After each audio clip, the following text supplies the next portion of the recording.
Il y en a certains, au lieu de le bordel, il ferait mieux d'aller regarder Oui, mais ils ne peuvent pas avoir des postes là-bas, parce qu'il y en a qui ont les qualifications pour le faire. Hein. Nouveau dérapage ou choix parfaitement assumé de casser l'image jupitérienne. En attendant pas de doute, c'est un nouveau tollé. il ne connaît pas la France et il méprise les gens. À chaque fois, ce mépris affiché devient proprement insupportable. Ça commence à bien faire, parce qu'il pourrait avoir le verbe un peu fleuri aussi contre ce qu'on appelle l'oligarchie, ceux qui saccagent la planète. Non. Eh oui, il n'en est pas à sa première. Il y en a qui sont, pour beaucoup, illettrés. La meilleure façon de se payer un costard, c'est de travailler. Et je ne céderai rien, ni aux fainéants, ni aux cyniques.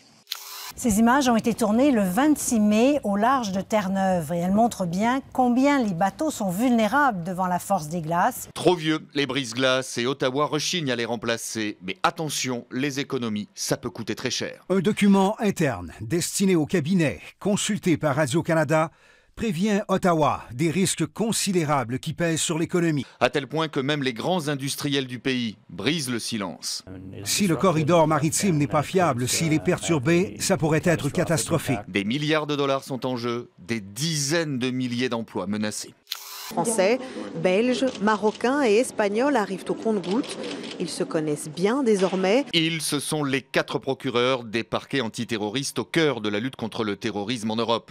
Leur entente est essentielle. Quand on s'est vu, quand on s'est déjà parlé, le premier contact téléphonique dans le cadre d'un attentat transfrontalier se passe beaucoup mieux. Les 4 parquets échangent également sur les nouvelles méthodes des terroristes. Nous nous heurtons trop souvent à l'impossibilité de pénétrer dans certains supports et de déchiffrer des messages. S'entendre et sans cesse s'adapter face à la menace.